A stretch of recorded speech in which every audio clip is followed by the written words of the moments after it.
Guys, and today we are going to be looking at the skube. I've been wanting this for a long time, and well, yeah, it's a skube. What can I say? You turn it twice. You do, like, for some reason, this is R prime and this is R. So, like, is this U? So, R, U, R, U. I just did sexy move. Wait, R, U, R, U? No, U. No, U. I don't know. R, U, R, U.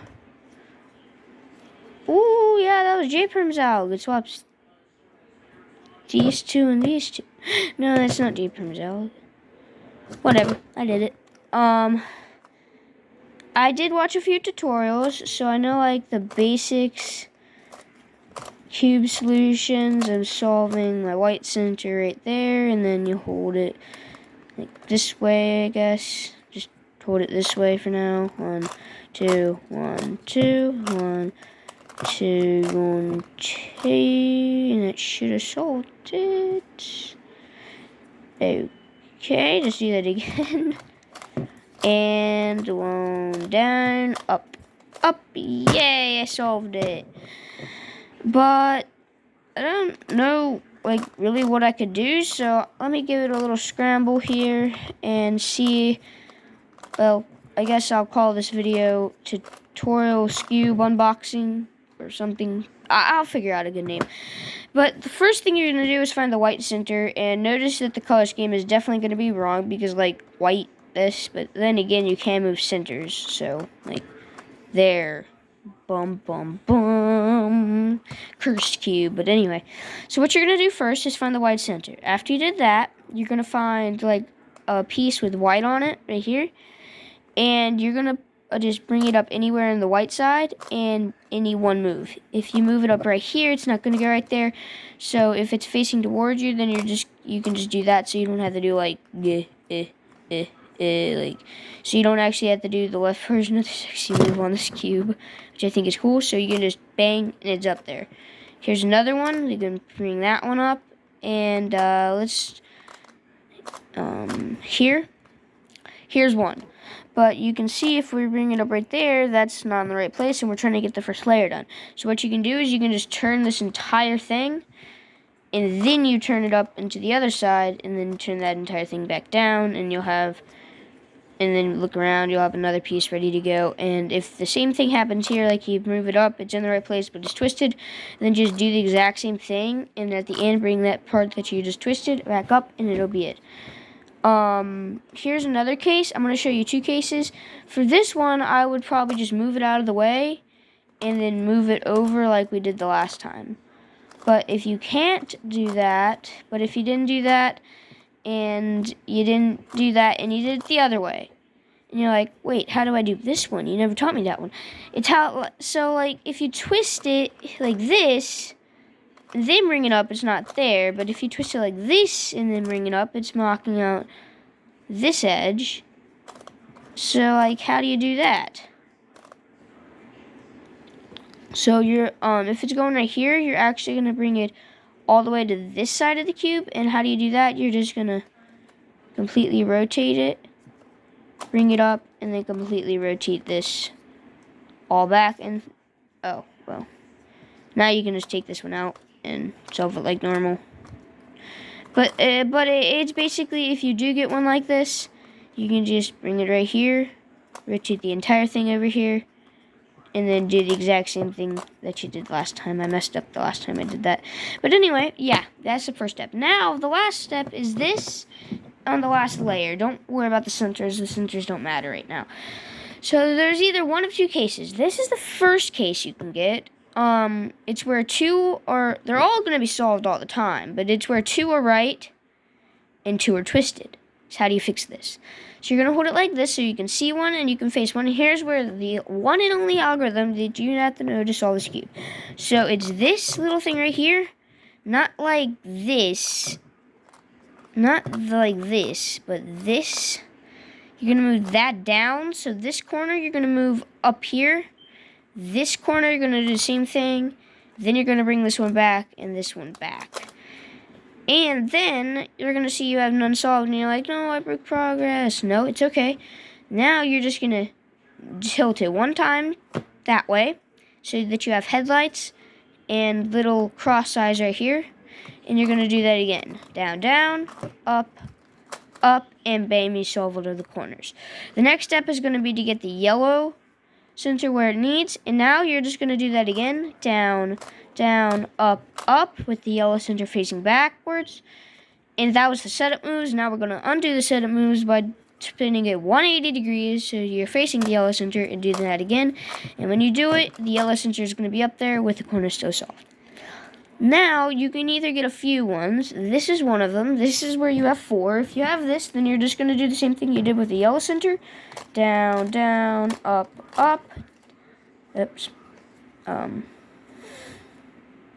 Hope I did that right. I'm just going to do that. Down, down, up, up. Okay, let's go. I didn't mess it up.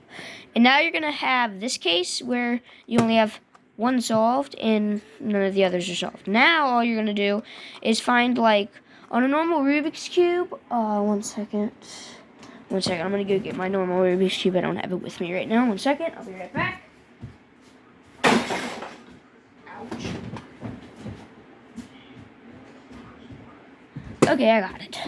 Now, the only thing that's on a normal Rubik's Cube is the colors, and it's very easy to see, like, where the pieces move, because it's very, like, easy to see that this is a J-perm because this block and this block just swapped. But on a Skube, you can't really, like, see that on a Rubik's Cube. So, like, this should be like, oh no, how do I solve this? It's so weird. Well, believe it or not, it has the same color scheme, even though you can change centers. So watch, see? Oops, just bumped up the light, whatever. Now, this is orange and red. The opposite colors are orange and red. White, yellow, green, blue. Blue has orange on it right now. So, therefore, you're going to find the one that has opposite colors on the center with opposite colors either on the outside and inside or vice versa. It doesn't matter. And then you're going to repeat the algorithm. Down, down, up, up, 180, down, down, up, up, and you'll solve the Skube. And it's pretty easy to learn, but my favorite thing about a Skube is that you can, like, put your fingers on these two corners and go bang, bang, bang. And you can do this, and it just looks really cool. And then you can leave it like this and be like, what is this? What is this monstrosity? But there's another cube that I know of. I don't know the name, but you can turn it like this, and then they have little wheels right here that you can turn like that. And then when you turn it back, like, you have two messed up colors, and that, oh, that would be hard. But I don't know what a J-perm would be like on this. It would be like switching two corners, and that's actually impossible, so I don't think you can do a J-perm. But yeah, Skube. So now I can fastly say, oh yeah, by the way, I did take the MoU sticker off. It was peeling. I didn't show you guys that. But anyway, I can now say that I have finally got a Skube inside my collection. And funny or not, I would have had a cuboid, which would be a one-layer cuboid. I would have had a Rubik's brand 3x3, and I would have had, well, of course, this one, my 4x4, and a Skube, and I'm still getting a square one in the mail, so yeah. Oh yeah, little sneak peek of the next video.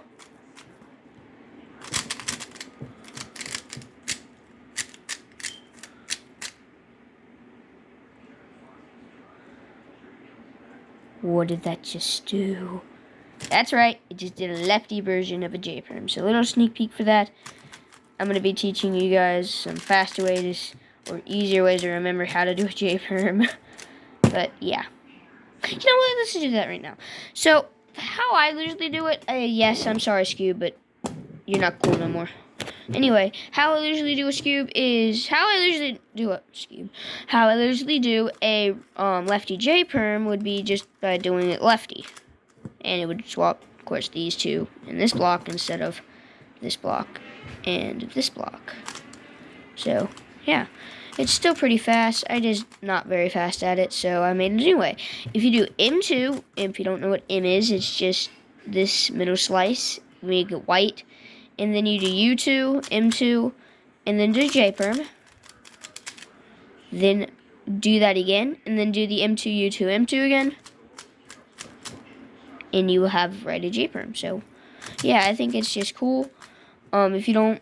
If you're lazy like me and you just don't want to do a U2 at the beginning and just do the normal JPerm, it's a really bad way of doing a JPerm. It's kind of cool because, like, on a JPerm, you're swapping these two and these two, or these two and these two. So if you don't want to put this one to here, you can put this one right here by putting this edge right here and then moving that edge back, and that's how I just figured out how to do that. And then you can do the opposite with the T-perm, and yeah, it gets some pretty cool stuff. But I think that's going to be it for today's video, guys.